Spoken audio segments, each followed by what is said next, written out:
तो वही होता है एड्सॉर्प्शन। एड्सॉर्प्शन क्या होता है? सरफेस फिनोमिना है, सरफेस पे एक्युमुलेशन को एड्सॉर्प्शन बोलते हैं, है ना। और बल्क फिनोमिना होता है हमारा एब्जॉर्प्शन, पार्टिकल्स का बल्क में एक्युमुलेट होना is absorption. This is the main difference. Adsorption is surface phenomena, accumulation on surface.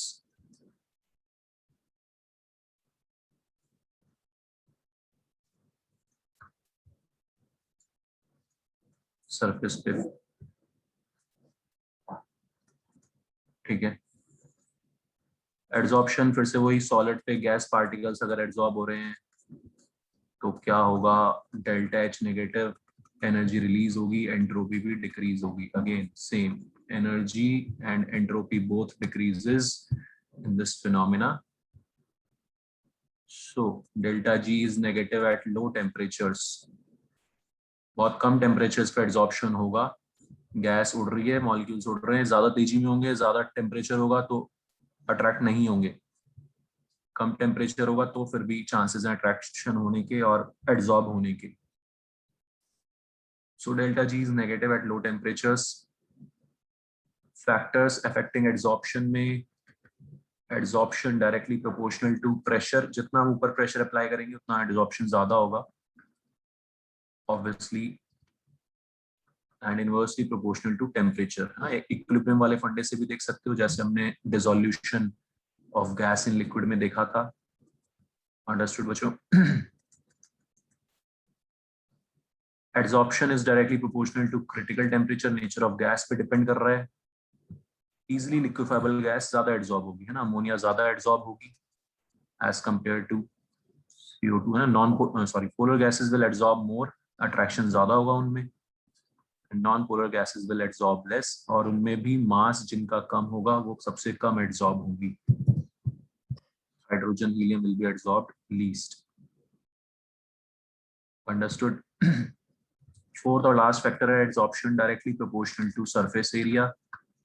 Surface phenomena है तो सरफेस एरिया जितना ज्यादा होगा उतना ज्यादा एड्सॉर्प्शन होगा. That's why powdered charcoal is more effective than solid charcoal.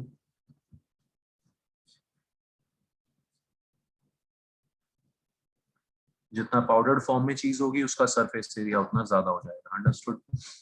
सो ये चार फैक्टर्स पे एड्सॉर्प्शन डिपेंड करेगा. सर वो क्रिटिकल टेम्परेचर है क्या? हाँ बच्चे, critical temperature.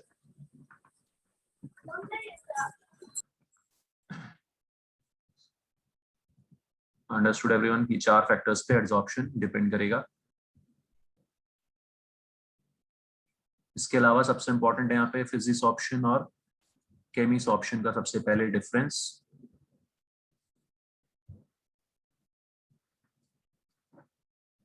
Physis option is due to weak van der Waals forces of attraction.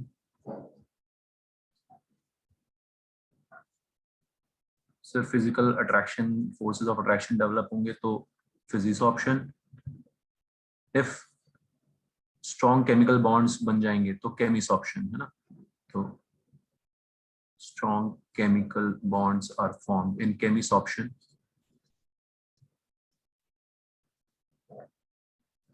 तो एनर्जी यहाँ पे हाई होगी.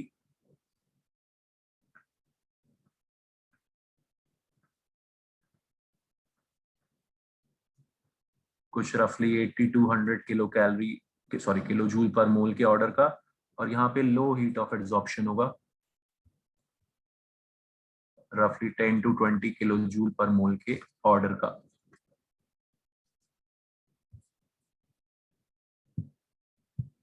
फिजिक्स ऑप्शन रिवर्सिबल होगा.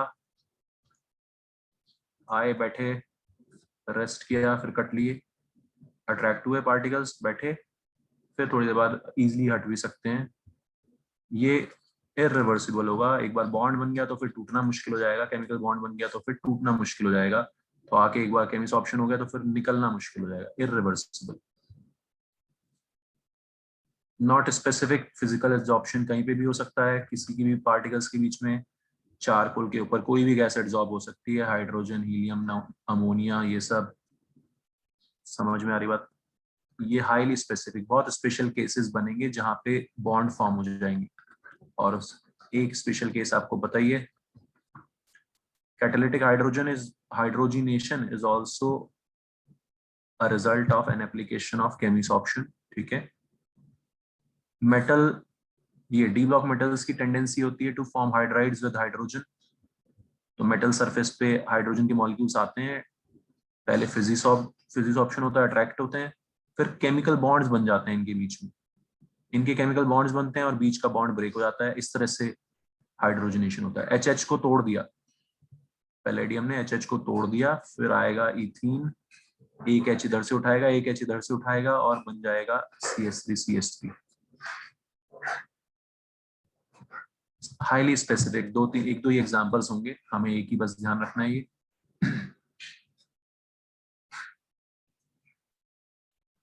a very important point of difference is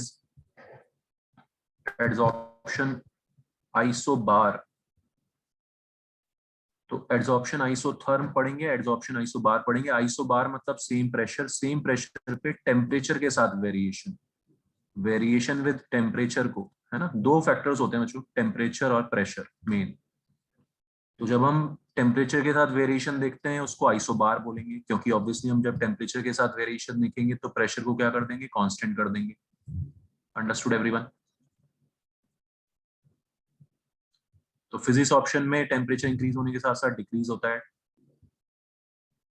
temperature बढ़ने के साथ साथ डिक्रीज होता है फिजिक्स ऑप्शन में। लेकिन केमिस ऑप्शन में एड्सॉर्प्शन पहले बढ़ता है। बॉन्ड बनने के लिए आपको पता है, काइनेटिक्स पढ़ लिया आपने, एक मिनिमम एक्टिवेशन एनर्जी चाहिए होती है। तो पहले जब हम टेम्परेचर बढ़ाते हैं तो फायदा होता है बॉन्ड बनने की, है ना, बॉन्ड बनते हैं। उसके बाद और ज्यादा टेम्परेचर बढ़ाते हैं तो फिर वो अल्टीमेटली बॉन्ड टूटने शुरू हो जाते हैं। तो पहले एड्सॉर्प्शन आइसोबार में first increases with temperature then decreases. बताओ बच्चों, किसी को कोई डाउट इस पॉइंट में? सर वो स्पेसिफिक वाला पॉइंट समझ में नहीं आया, हाईली स्पेसिफिक ना स्पेसिफिक मतलब यार ये कहीं भी हो जाएगा, है ना। जी सर। हाईली स्पेसिफिक मतलब बहुत स्पेशल, भाई बॉन्ड बनने के लिए बहुत स्पेशल, है ना, कि किसी के भी बीच में बॉन्ड थोड़ी ना बन कंडीशन। जाए। चारकोल की आदत है, वो किसी भी गैस को अपने ऊपर एब्जॉर्ब कर लेता है ना, हाइड्रोजन को, हीलियम को, CO2 को, उसकी यस। प्रॉपर्टी है। लेकिन बॉन्ड थोड़ी ना बनाता है किसी के साथ, ठीक है, समझ आ रही बात? तो फिजिक्स ऑप्शन के ज्यादा एग्जांपल्स होंगे, केमिस्ट ऑप्शन के एक दो एग्जांपल होंगे, इतनी सी बात है यार, ठीक है। Yes got it. Chemisorption के स्पेसिफिक एग्जांपल्स होंगे एक दो, ठीक है बच्चों, समझ आ गया। वेरिएशन विद टेम्परेचर इंपॉर्टेंट है, एड्सॉर्प्शन आइसोबार बोलते हैं इसको।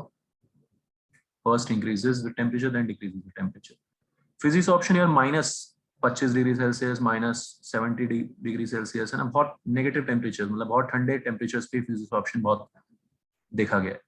केमिस्ट ऑप्शन होता है रूम टेम्परेचर पे, रूम टेम्परेचर तक बढ़ता है टेम्परेचर के साथ, समझ में आ रहा है सबको, ठीक है। बहुत ठंडे टेम्परेचर पे होगा ही नहीं केमिस्ट ऑप्शन, भाई रिएक्शन होने के लिए थोड़ा टेम्परेचर तो चाहिए, एक्टिवेशन एनर्जी चाहिए, ठीक है। तो वो रूम टेम्परेचर पे आती है उतनी एनर्जी, समझ में आ गई वो सबको कहानी। और रूम टेम्परेचर तक आते आते फिजिक्स ऑप्शन तो जीरो हो जाता है, निल, जीरो, ठीक। तो रूम टेम्परेचर तक आते आते फिजिक्स ऑप्शन क्या जाता है, जीरो। और केमिस्ट ऑप्शन तो अभी फॉर्म में ही आता है रूम टेम्परेचर तक आते आते, फिर इसलिए वो इस टेम्परेचर तक बढ़ता है। दिस इज मेन डिफरेंस जो आपको ध्यान रखना है। क्लियर है? तो बस यही कुछ मेन डिफरेंसेस हैं, points of difference. Reversible irreversible तो कुछ खास नहीं है, बट ये पॉइंट्स आपको ध्यान रखने हैं। हाँ, एक और बहुत इंपॉर्टेंट पॉइंट, मोनोलेयर और multi layer. Physics option, physical adsorption तो मल्टी लेयर होगा, फिजिकल अट्रैक्शन बहुत सारी लेयर्स तक चल सकता है मैग्नेट की तरह। लेकिन जो हमारा केमिस ऑप्शन होगा, केमिकल बॉन्ड, वो तो पहली लेयर के साथ ही बनेगा ना बॉन्ड, तो है ना, बॉन्ड चीटते हुए तो जाएगा नहीं, समझ आ रही बात बच्चों, ठीक है। तो ऊपर सेकंड लेयर नहीं बन सकती, तो केमिस ऑप्शन होता है मोनोलेयर, वेरी इंपॉर्टेंट।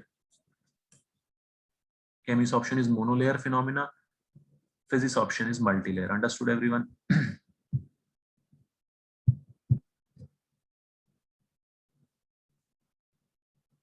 सर ये वाला फिर से वाला बता दीजिए प्लीज, मल्टी लेयर और मल्टी लेयर मतलब फिजिकल अट्रैक्शंस होंगे तो बहुत सारी लेयर तक चल सकते हैं ना भाई, है ना, यस।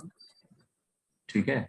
एक लेयर बनी, फिर उसके ऊपर और भी अट्रैक्शन चल रहा है, ठीक है। मल्टी लेयर बॉन्ड बनेगा तो एक ही लेयर के साथ बनेगा ना, दूसरी लेयर इसके ऊपर अगर लेयर होगी तो बॉन्ड इस एटम को चीरते हुए तो जाएगा नहीं, बॉन्ड बनेगा नहीं, समझ आ रही मेरी?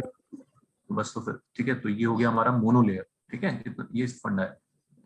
एक ही लेयर में बनेंगे बॉन्ड्स, और फिजिकल एडजॉर्प्शन मल्टी लेयर, बहुत सारी लेयर्स तक चल सकता है। yes, ओके, नेक्स्ट इसमें जो इम्पोर्टेंट, तो मीन्स वगैरह में तो इस पे काफी सारे क्वेश्चंस रहेंगे। फ्रिंडलिश एडजॉर्प्शन आइसोथर्म। अब आइसोथर्म मतलब वेरिएशन विद प्रेशर, टेम्परेचर के साथ, कम टेम्परेचर को कांस्टेंट रखना है तो हम प्रेशर के साथ वेरिएशन देखते हैं, that is called adsorption isotherm. तो फ्रिंडलिश ने डिफरेंट टेम्परेचर्स पे एडजॉर्प्शन प्लॉट किया, है ना। एक एडजॉर्प्शन आइसोथर्म प्लॉट किया उसने, प्रेशर के साथ वेरिएशन देखा। तो पहले तो आपको पता ही है फ्रिंडलिश एडजॉर्प्शन आइसोथर्म क्या है, पहले तो प्रेशर बढ़ता है, सॉरी, प्रेशर बढ़ाने के साथ साथ एडजॉर्प्शन बढ़ता है एक लिमिट तक, फिर क्या हो जाता है, कांस्टेंट हो जाता है, फिर सैचुरेशन लेवल आ जाता है। भाई एक ऐसा थोड़ी ना कि बढ़ाते जाएंगे, तो सरफेस फिनोमिना है, सरफेस खत्म हो गई तो एडजॉर्प्शन खत्म हो गया। ठीक है, तो प्रेशर बढ़ाते गए, पहले बढ़ता गया, लेकिन एक लिमिट के बाद क्या हो गया, सैचुरेशन लेवल आ गया। तो ऐसा कुछ वेरिएशन आया एक गिवन टेम्परेचर पे। उसने 2-3 अलग अलग टेम्परेचर्स पे सेम एक्सपेरिमेंट किया, सेम सेम सिचुएशन आई, पहले increases then becomes constant. Understood everyone? तो ये उसने कुछ -5 degree Celsius, -25 degree Celsius, -78 degree Celsius in temperatures पे एडजॉर्प्शन प्लॉट किए हैं फ्रिंडलिश ने, एनसीईआरटी में बने हुए हैं। तो फ्रिंडलिश का बेसिक फंडा क्या था, adsorption x/m is directly proportional to pressure at low pressures. कम प्रेशर्स पे डायरेक्ट रिलेशन होगा, प्रेशर बढ़ाने पे बढ़ेगा, एंड x/m इज कांस्टेंट, यानी कि डायरेक्टली प्रोपोर्शनल टू p की पावर 0 एट हाई प्रेशर। समझ में आ गया? ठीक, उसको थोड़ी मैथ्स कम आती थी, उसने एक गंदी सी इक्वेशन बना दी इस चीज को लेके, k इंटू पी की पावर 1/n। ये गंदी सी इक्वेशन बनाई है उसने, लेकिन हमें यही पढ़नी पड़ेगी। सेम रिलेशन को उसने एक मैथमेटिकल इक्वेशन में कन्वर्ट किया, x/m is equal to k into P की पावर 1/n, है ना। तो उसने बोला भाई एट लो प्रेशर 1/n का वैल्यू 1, यानी कि x/m is equal to kp, k is some constant directly proportional to pressure आ रहा है। एट हाई प्रेशर 1/n का वैल्यू 0 हो जाएगा, ऐसा उसने बोला हमें, हमने मान ली बात, कांस्टेंट हो। ठीक है, तो ऊपर वाली चीज को उसने इस इक्वेशन में कन्वर्ट कर दिया, ध्यान रखना है आपको ये इक्वेशन। कोई डाउट बच्चों, बताओ, समझ आ रही कहानी?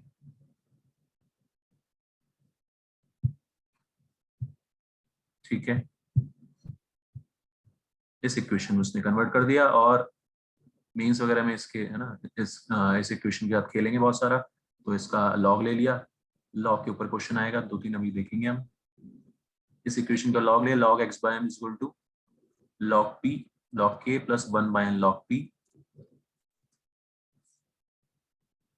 तो ये दो फॉर्म्स तो एनसीईआरटी में ही डायरेक्टली गिवन है अपने इस इक्वेशन के, फ्रिंडलिश एडजॉर्प्शन आइसोथर्म के, log x/m is equal to log k plus 1/n log p।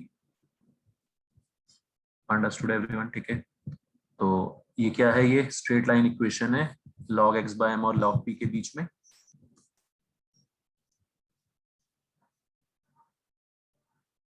Obviously 1/n change होता रहता है, इसलिए थोड़ी सी देर के लिए ये ऐसी वैल्यू होगी।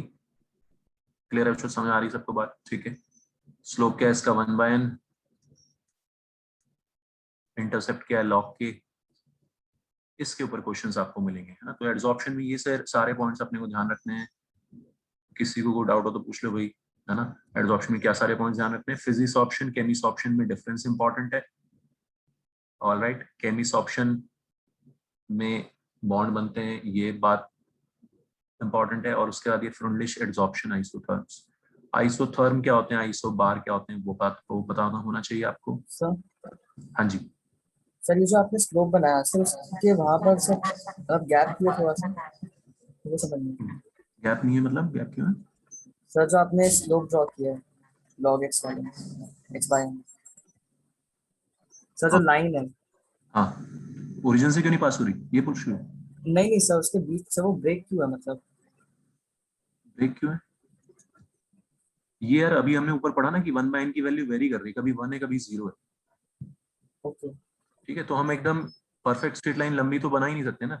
मेरी बात समझ आ रही है? मैंने ऊपर बोला ना आपको, उसने गंदी सी इक्वेशन बनाई है एक, उसने बोला कि बी की वैल्यू 1 है, कभी 1 की वैल्यू 0 है। समझ में आ रहा है? यस। तो ये पूरी लंबी लाइन तो बन नहीं सकती। थोड़ी देर के लिए चलेगा ना एक सिस्टम 1/n, थोड़ी देर के लिए स्लोप कुछ होगा, फिर थोड़ी देर के लिए कुछ और होगा। समझ में आ गई बात? Yes sir. इसलिए मैंने ऐसे बनाया। ओके। Yes sir.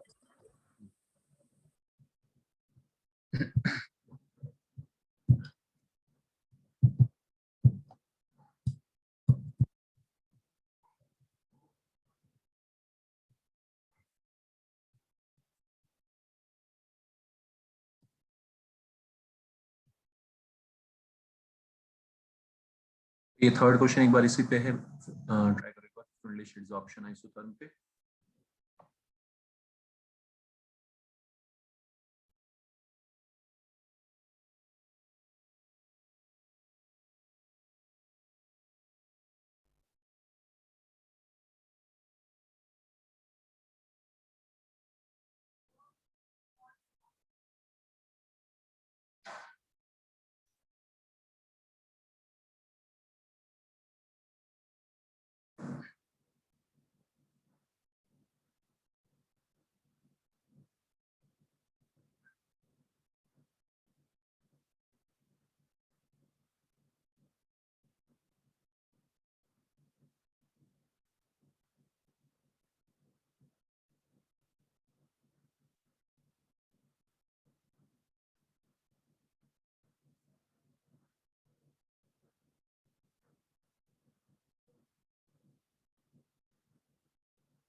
स्लोप की वैल्यू दे रखी है और इंटरसेप्ट की वैल्यू दे रखी है।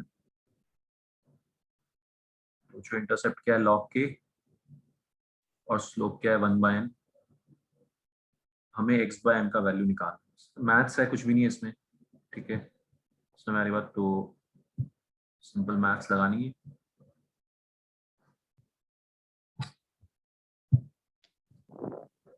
स्लोप 2 है और वो 0.477 यानी कि log 3। क्लियर है? ये तो ये log x/m हमने निकालना है। वो log 3 दे रखा है स्लोप, सॉरी इंटरसेप्ट, और स्लोप है 2। समझ आ रहा है सबको? प्रेशर दे रखा है 4 atm, x/m का वैल्यू हमने निकालना है। ऐसा क्वेश्चन आया हुआ सर एक बार फिर से क्वेश्चन दिखाना।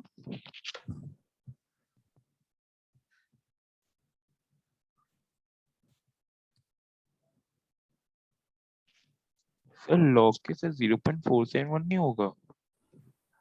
log लॉग के जो होगा सर इंटरसेप्ट वो 0.471 होगा ना?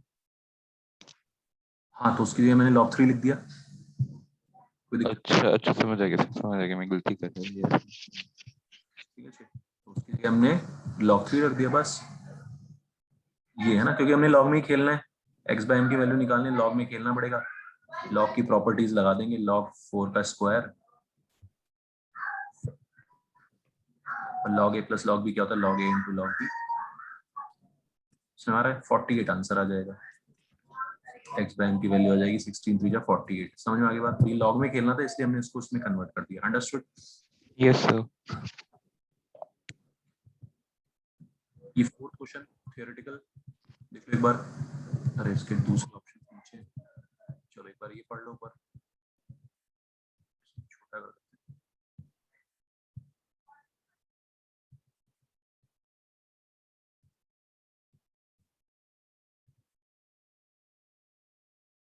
Among following statements regarding adsorption, those that are valid are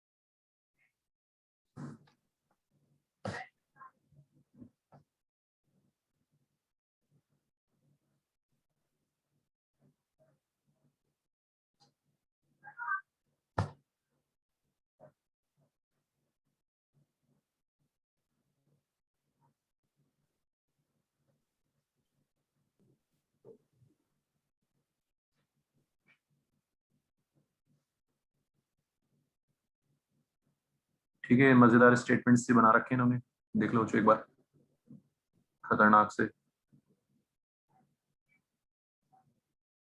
B आसान है सबसे, on a given adsorbent ammonia is adsorb more than nitrogen gas. सही बात है, अमोनिया है हमारी पोलर गैस, हाइड्रोजन बॉन्डिंग वाली गैस, वो ज्यादा एडसॉर्ब होगी। सही बात है, ठीक है। ये ऑप्शन समझ में आया, delta H becomes less negative as adsorption proceeds.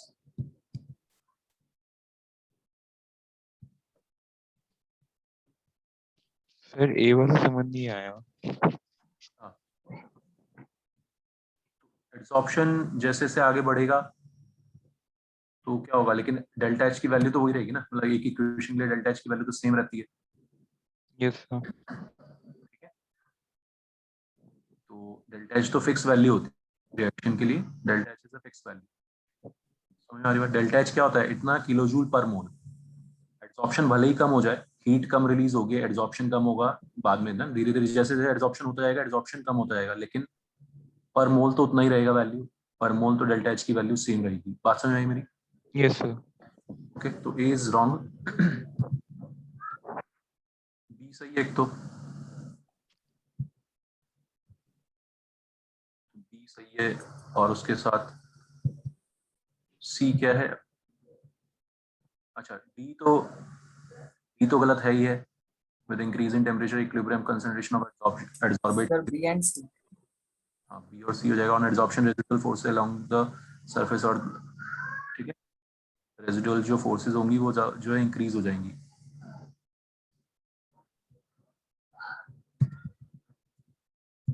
Tyndall effect भी देखते हैं, और अच्छा ये सारे के सारे, हाँ ये 9th क्वेश्चन देखो एक बार, एक पार्ट इधर है एक पार्ट इधर है। हाँ चलो 9th क्वेश्चन के एक बार ग्राफ्स देख लो बच्चों, कौन सा ग्राफ सही है, एडसॉर्प्शन एडसॉर्प्शन आइसोथर्म के लिए कौन सा ग्राफ सही है। एक ग्राफ देख लिया आप लोगों ने, बाकी ग्राफ तीनों नीचे हैं, which one will be correct?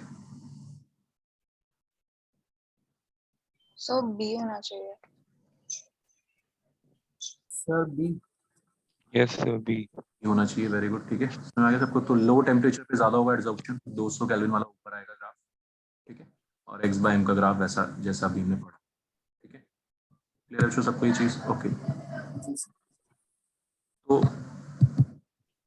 इस पार्ट में ये सारी चीजें एडसॉर्प्शन में, main Cummins option, physics option, और ये सब, ये log x by m is equal to log p plus 1 by n log p, मतलब फ्रुनलिश एडसॉर्प्शन आइसोथर्म, ये सब पता होना चाहिए।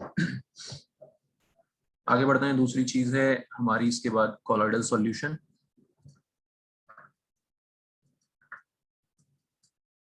इसमें बहुत सारी कहानियां हैं। तो कोलॉइडल होता क्या है, जिसमें पार्टिकल्स का साइज इंटरमीडिएट होता है 1 नैनोमीटर से 1000 नैनोमीटर के बीच में, ठीक है। जब पार्टिकल का साइज 1 नैनोमीटर से भी छोटा होता है उसको क्या बोलते हैं, ट्रू सॉल्यूशन। क्या बोलते हैं उसको, ट्रू सॉल्यूशन। और जब पार्टिकल का साइज 1000 से भी बड़ा होता है तो उसको क्या बोलते हैं, सस्पेंशन। समझ आती बच्चों सबको ये बात है ना? कोलॉइडल सॉल्यूशन की डेफिनेशन क्या होती है, हेट्रोजीनस मिक्सचर। 2 पॉइंट्स इंपॉर्टेंट है, एक तो हेट्रोजीनस मिक्सचर होना चाहिए, heterogeneous mixture having particle size, having intermediate particle size,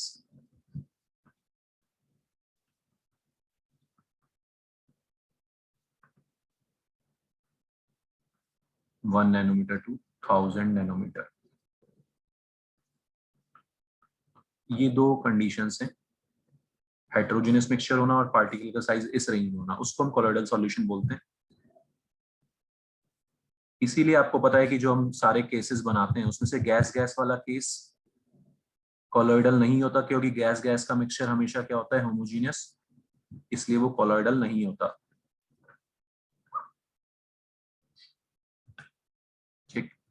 बाकी सारे केसेस आपको पता है, डीपीडीएम, dispersed phase dispersion medium, 8 cases बनते हैं, सॉलिड सॉलिड सॉलिड लिक्विड। समझ में आ रही बात सबको बच्चों, ठीक है। जो सॉल्यूट होता है उसको स्टाइल मारने के लिए यहाँ पे डिस्पर्स्ड फेज बोल देते हैं, जो कम अमाउंट में होता है ना। तो आप इसी तरह से समझो कि जो हमारा नॉर्मल नॉर्मल सॉल्यूशन में सॉल्यूट सॉल्वेंट था ज्यादा अमाउंट में, उसको डिस्पर्शन मीडियम बोलते हैं यहाँ पे स्टाइल मारने के लिए।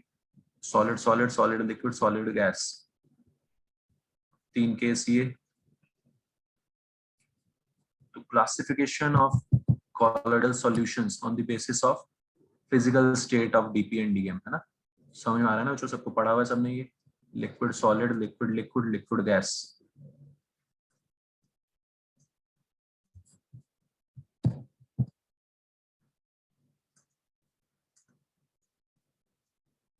Gas solid gas liquid gas gas वाला ऑप्शन कट।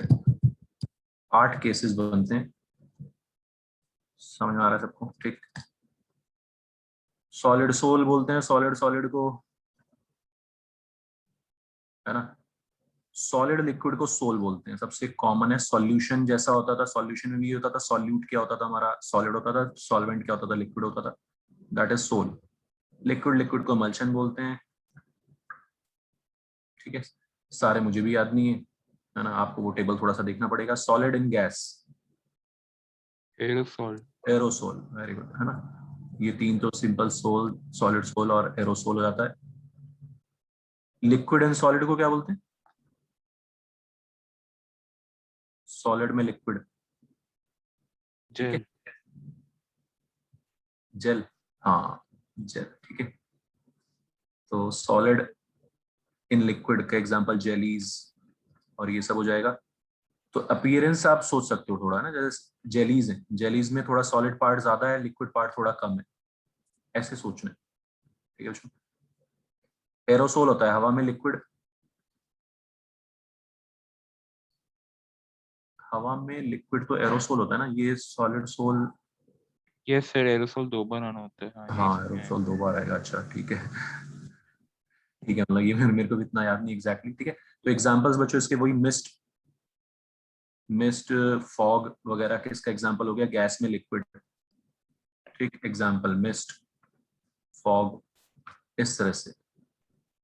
लिक्विड लिक्विड का इमल्शन का एग्जांपल तो मिल्क, वो तो हम अलग से पढ़ते ही है इमल्शन को डिटेल में। समझ आ गई सबको कहानी? ठीक है, ये सब आपको करना है, टेबल ध्यान से थोड़ा सा पढ़ना है, इसके ऊपर भी क्वेश्चन आ जाता है फिजिकल अपीयरेंस बताने के लिए कि किस में क्या डीपी है क्या डीएम है।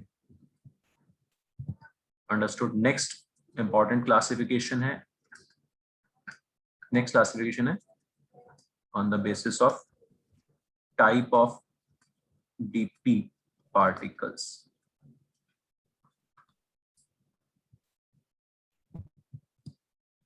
क्या है? एक तो मल्टी मॉलिक्यूलर, मैक्रोमोलिकुलर।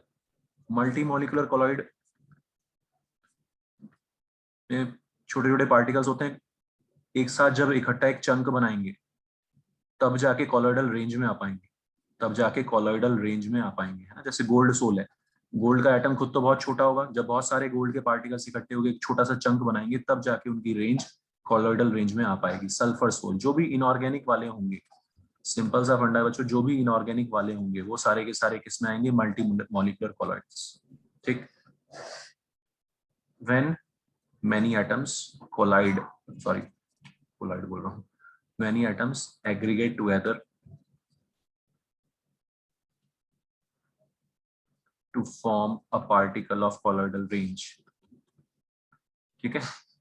इस तरह से कहानी की तरह से इसको बच्चों याद रखेंगे तो थोड़ा सा इजी रहेगा समझना और याद रखना। मैक्रोमोलिकुलर, अकेला एक मॉलिक्यूल ही बहुत बड़ा होता है, कॉलॉइडल रेंज में आ जाता है।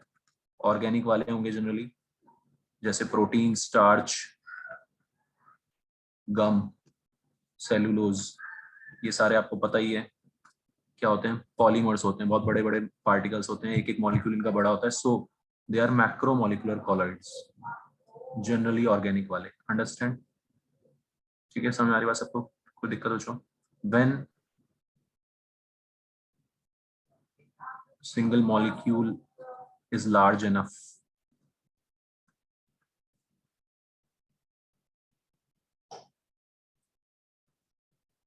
large enough to be in colloidal range,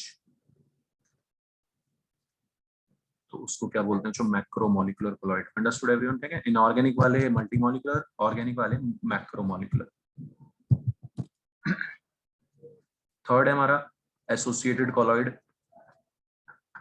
associated की क्या कहानी होती है, ये अपने सोप पार्टिकल्स है ना, जब लो कंसंट्रेशन होती है सोप की तो वो हवा में ऐसे टंग जाते हैं उल्टे, हवा में ऐसे टंग जाते हैं, हाइड्रोफोबिक पार्ट बाहर, हाइड्रोफिलिक पार्ट अंदर, है ना। सोप क्या होता है, head tail, head is ionic part और टेल क्या होता है, हाइड्रोफोबिक ऑर्गेनिक पार्ट, ठीक है। तो लो कंसंट्रेशन पे हवा में ऐसे टंग जाते हैं, नॉर्मल इलेक्ट्रोलाइट की तरह बिहेव करते हैं, बट एट हाई कंसंट्रेशन पे जब सरफेस पूरी तरह से भर जाती है तो फिर इन्हें मजबूरी में नीचे मिसल्स बनाने पड़ते हैं। मिसल्स क्यों बनाते हैं, ताकि हाइड्रोफोबिक पार्ट को प्रोटेक्ट कर सके पानी से, दे फॉर्म मिसल्स। अब जाके ये कॉलॉइडल फॉर्म में आए हैं, कॉलॉइडल रेंज में आए हैं, इसलिए इनको क्या बोलते हैं, एसोसिएटेड कॉलॉइड्स, ठीक है। तो एसोसिएटेड कॉलॉइड्स क्या होते हैं, जो लो कंसंट्रेशन पे नॉर्मल इलेक्ट्रोलाइट की तरह बिहेव करते हैं। बच्चों को कहानी समझ में आ गई। हाई कंसंट्रेशन पे कॉलॉइडल रेंज में एसोसिएटेड कॉलॉइड एसोसिएट होके कॉलॉइड बन जाते हैं। Understood everyone? जगह जब भर जाती है, ठीक, CMC critical missile concentration, minimum concentration at which missiles are formed, क्या बोलते हैं उसको, CMC critical missile concentration, craft temperature, temperature above which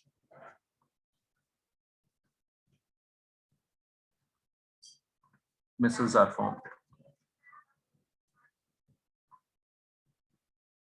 कोई दिक्कत, सीखो। जितना साइज बड़ा होगा उतना क्रिटिकल मिसाइल कंसंट्रेशन कम होगा, कम मोल्स ही जगह को भर देंगे अगर साइज बड़ा होगा तो क्रिटिकल मिसाइल कंसंट्रेशन के ऊपर क्वेश्चन इस टाइप से आ चुके हैं कॉम्पिटिटिव एग्जाम्स में, इनवर्सली प्रोपोर्शनल टू साइज, जैसे कि C15H31 CONA है और C17H कितना 33 क्या 35 जो भी है CONA है ना। तो किसका CMC ज्यादा होगा, छोटे वाले बंदे का CMC ज्यादा होगा, बड़े वाले पार्टिकल का CMC कम होगा। समझ में आ गई सबको कहानी, क्योंकि बड़े वाला पार्टिकल कम कंसंट्रेशन में ही सरफेस को फिल कर देगा, भर देगा।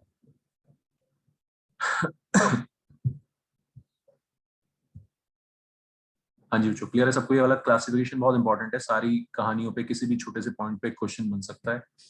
केमिस्ट्री में छोटे छोटे पॉइंट्स पे क्वेश्चन बनते हैं, आपको बस कहानियां याद होनी चाहिए। लास्ट क्लासिफिकेशन है लायोफोबिक और lyophilic sol.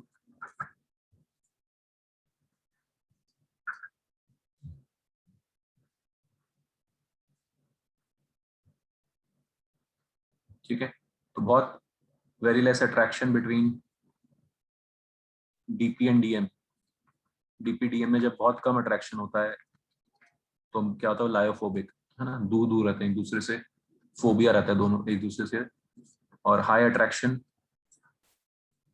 Between DP and DM तो क्या बोलते हैं उसको, लायोफिलिक, है ना।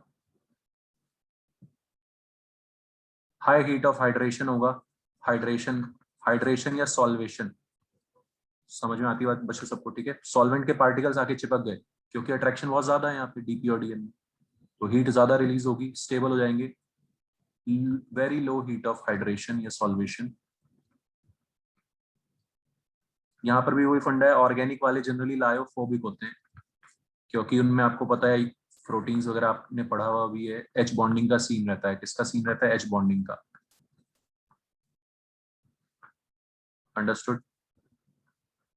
तो ऑर्गेनिक वाले हमारे कैसे होते हैं, लायोफिलिक। इनऑर्गेनिक वाले हमारे जनरली लायोफोबिक होते हैं, उनमें एच बॉन्डिंग का सीन होता नहीं है पानी के साथ, सॉल्वेंट के साथ, ठीक। सर हाँ जी, सर वो CMC का थोड़ा सा सर लास्ट का रह गया था डेफिनेशन लिखने के लिए, चलो ठीक है देख लो, लिखने की टेंशन मत लो, ये तो मैं तो भेज ही दूंगा नोट्स, है ना। देख, डन सर। ओके, लिखने की टेंशन मत लो, नोट्स मिल जाएंगे आपको, समझ लो जो भी है ना। तो समझ आ रही कहानी, कहानी पे ध्यान दो सब लोग, लिखने पे फोकस मत करो, ओके। तो लायोफोबिक बहुत मुश्किल से बनते हैं, बहुत मुश्किल से बनते हैं, क्यों, स्पेशल मेथड्स लगते हैं उनको बनाने के लिए, क्योंकि वो स्टेबल नहीं होते, अनस्टेबल होते हैं, अनस्टेबल, ठीक है। अट्रैक्शन ही नहीं बन पा रहा है सॉल्वेंट डीपी और डीएम में, ठीक है, तो होता क्या है, ये इन पार्टिकल्स को सॉल्वेंट से अट्रैक्शन नहीं मिल रही, दोस्ती नहीं बन पा रही, तो ये आपस में भाई भाई इकट्ठे हो जाते हैं, भाई भाई इकट्ठे हो जाएंगे सारे के सारे, तो मास ज्यादा हो जाएगा, मास ज्यादा हो जाएगा तो नीचे बैठ जाएंगे, प्रेसिपिटेशन हो जाएगा, फ्लॉकुलेशन हो जाएगा, कोएगुलेशन हो जाएगा। समझ में आ रहा है सबको? तो ये टर्म्स आपने पढ़नी है, फ्लॉकुलेशन, कोएगुलेशन। बेकार हो जाएगा हमारा सोल, ठीक। तो अनस्टेबल होते हैं, और ये वाले स्टेबल होते हैं क्योंकि इनमें डीपीडीएम में से दोस्ती हो जाती है, इनकी डिस्पर्शन मीडियम से दोस्ती हो जाती है, तो ये जहाँ पे है वहीं पे स्टेबल रहते हैं, दूर दूर रहते हैं एक दूसरे से तो स्टेबल रहते हैं, है ना, आपस में एक दूसरे से दूर दूर रहते हैं तो स्टेबल रहते हैं। समझ आ गई बच्चों कहानी? ठीक। तो ये इरिवर्सिबल हो गए, बहुत मुश्किल से बनते हैं, एक बार बेकार हो गए तो फिर से पूरी मेहनत करनी पड़ेगी बनाने के लिए, और ये रिवर्सिबल बेकार भी हुए तो भी चम्मच घुमाएंगे और वापस से स्टेबल हो जाएंगे, ठीक। तो ये कुछ पॉइंट्स ऑफ डिफरेंसेस जो आपको समझ में आने चाहिए, समझ के याद रखने हैं। Understood everyone? Yes sir. एक पॉइंट इसमें यह है कि विस्कोसिटी, इसमें विस्कोसिटी बढ़ जाएगी क्योंकि अट्रैक्शन ज्यादा है, तो विस्कोसिटी क्या हो जाएगी? ज्यादा हो जाएगी। तो viscosity of lyophilic sol is higher, sol is higher than DM. Normal DM था तो इतना अट्रैक्शन नहीं था, डीएम में अब डीपी आने पे और ज्यादा अट्रैक्शन हो गया, ठीक है। Viscosity is similar to DM, यहाँ पे कोई फर्क ही नहीं पड़ा, वो बंदे आए भी डीपी वाले, लेकिन उनसे कोई दोस्ती हो नहीं पाई किसी की, तो विस्कोसिटी सेम है पहले के जैसी। अट्रैक्शन बढ़ने से सरफेस टेंशन कम हो जाती है, सरफेस टेंशन इज लेस या लोअर देन डीएम। समझ में आ रहा है बच्चों? 2 पॉइंट वेरी इंपॉर्टेंट याद रखना है, viscosity is higher, surface tension is lower, और यहाँ पे कोई फर्क नहीं पड़ रहा, surface tension same as before.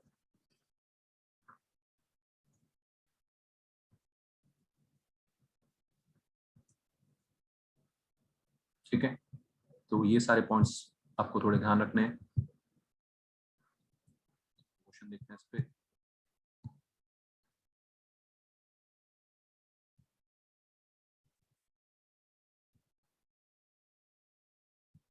तो यही आपका है ना, तो ट्राई करो आप लोग 6th क्वेश्चन सोच पा रहे हो तो।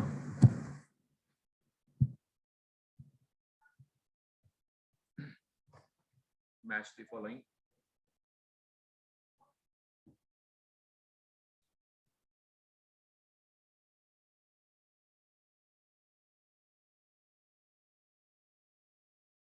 Sir D.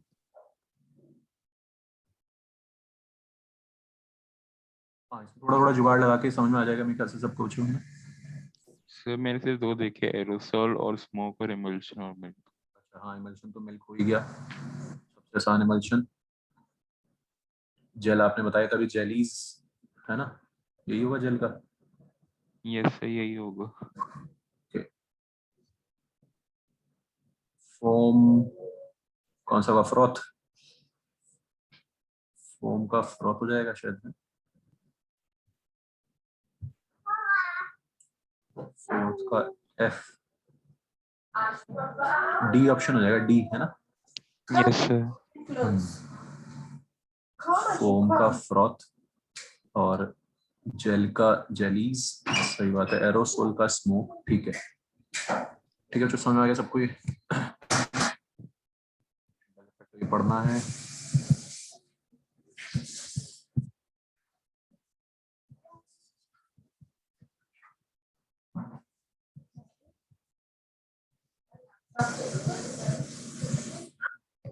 ये देखो एक बार 8th question,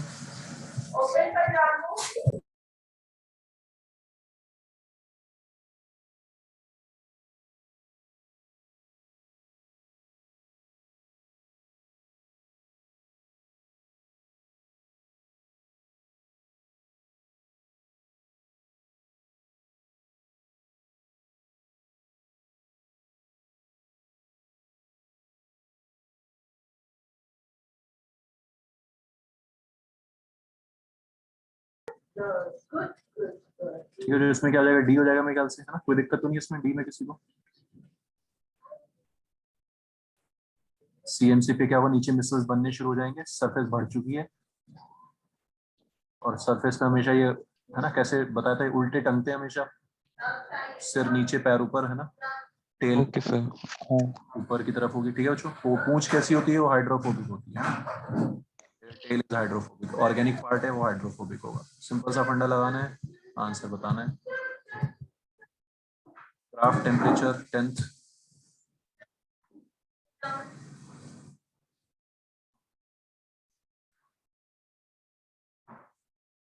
B. above which the formation of missiles takes place, है ना।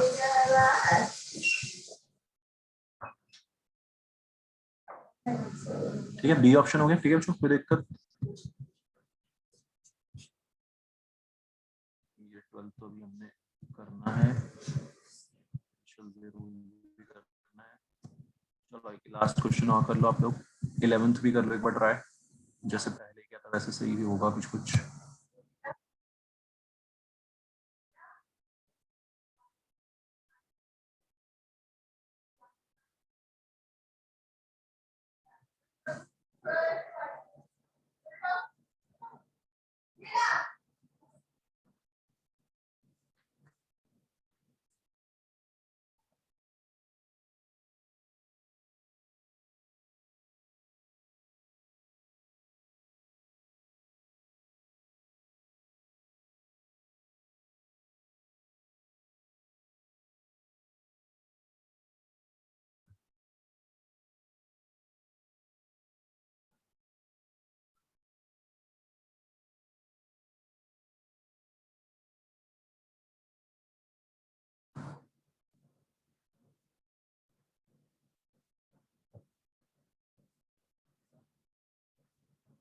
सेम वैल्यूज है पहले जैसी, बस सिर्फ प्रेशर अलग है। तो उसमें आ रहा है वो कैसे कैलकुलेशंस करनी है उसमें, है ना। इंटरसेप्ट को log 3 लिख दो।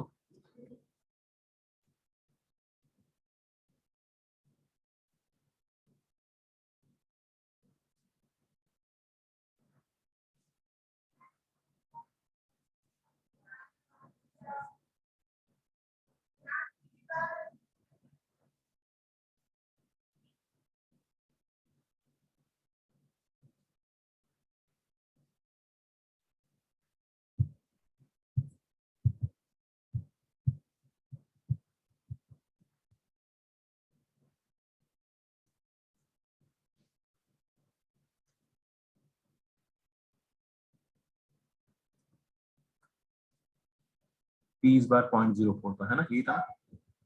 ठीक है, समझ आ रहा है, कोई दिक्कत बताओ। क्लियर है पॉइंट सबको। तो इस तरह से सॉल्व करना है आपको, समझ आना चाहिए बस। लॉग में खेलना है क्योंकि log x बाय m हमने निकालना है।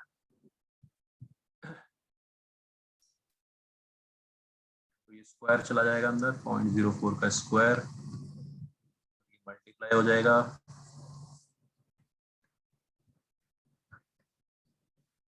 x बाय m कितना हो जाएगा, 0.04 का स्क्वायर इंटू 3, सिंपल।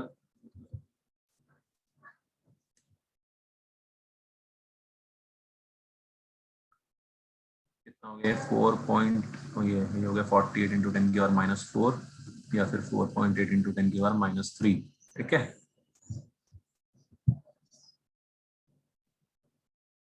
अच्छा 10 की यस सर। पावर में पूछ रहा है तो 48 ही आ जाएगा। 10 की पावर -4 में ही पूछ रहे हैं तो 48 विल बी द आंसर।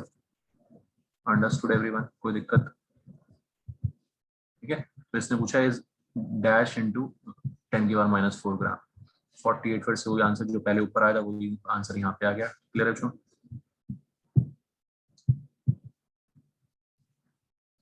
तो स्कोरिंग होते हैं सब टॉपिक्स, थोड़ा सा बस हमें कहानी पढ़नी है। और इन टॉपिक्स का फायदा ये होता है एडवांस में भी इसी लेवल का क्वेश्चन आता है और मेंस में भी, ना, सब में एक ही चीज आनी है। एक चीज देख लेते हैं बस, फिर नेक्स्ट क्लास में देखेंगे प्रॉपर्टीज में। प्रॉपर्टीज ऑफ कोलोइडल सॉल्यूशन में एक है Tyndall effect, very important. Tyndall effect क्या होता है,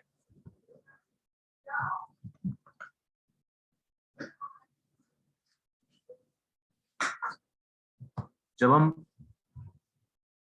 इस सॉल्यूशन को देखते हैं, इधर से लाइट आ रही है, मान लिया लाइट आ रही है, उसके लाइट की डायरेक्शन में खड़े होकर देखेंगे। जिधर से लाइट आ रही है, सोर्स ऑफ लाइट है, उसी डायरेक्शन में अगर हम देखेंगे सामने से तो हमें क्लियर सॉल्यूशन दिखाई देगा। क्लियर सॉल्यूशन मतलब पार्टिकल्स दिखाई नहीं देंगे हमें, कॉलोइडल पार्टिकल्स ही दिखाई नहीं देंगे। लेकिन अगर इसके हम परपेंडिकुलर आके देखेंगे, सामने से देखेंगे, तो पार्टिकल्स दिखाई देंगे। This is called Tyndall effect, क्योंकि ये जो पार्टिकल्स हैं ये क्या कर देते हैं, लाइट को स्कैटर कर देते हैं।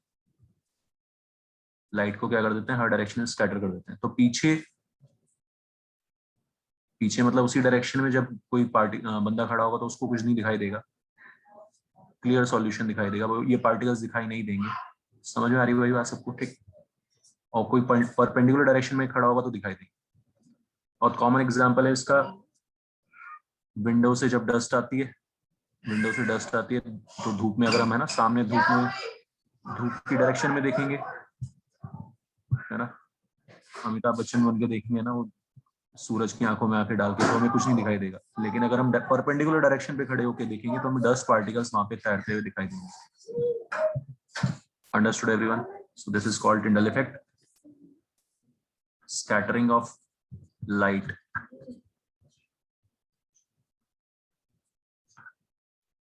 due to colloidal particles is called Tyndall effect. समझ में आ गया बच्चों सबको? इसकी वजह से सामने सोर्स ऑफ लाइट की डायरेक्शन में जब हम खड़े होकर देखेंगे तो हमें कुछ नहीं दिखाई देगा, क्लियर सॉल्यूशन दिखाई देगा। परपेंडिकुलर डायरेक्शन से हमें पार्टिकल्स तैरते हुए दिखेंगे। इसकी कंडीशंस क्या होती है कि एक इंपॉर्टेंट कंडीशन ये होती है कि पार्टिकल का साइज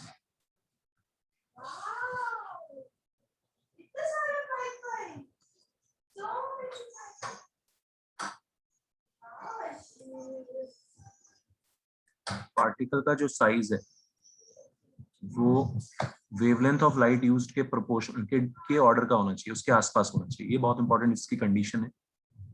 इसी वजह से बच्चों कॉलोइडल पार्टिकल्स ये चीज दिखा पाते हैं, क्योंकि हमारी जो व्हाइट लाइट होती है विब्ग्योर है, विब्ग्योर का जो वेवलेंथ है वो कहाँ से कहाँ तक 300 नैनोमीटर से 700 नैनोमीटर की रेंज का होता है। समझ में आ रही बात? और हमारे जो कॉलोइडल पार्टिकल्स हैं उनकी रेंज भी 1 नैनोमीटर से 1000 नैनोमीटर होती है। तो इनकी रेंज मैच कर जाती है, इस वजह से ये लोग ये टिंडल इफेक्ट दिखा पाते हैं। समझ में आ गया सबको? तो कंडीशन क्या है, particle size should be of the range of wavelength of light used. Very important, याद रखना अच्छे से।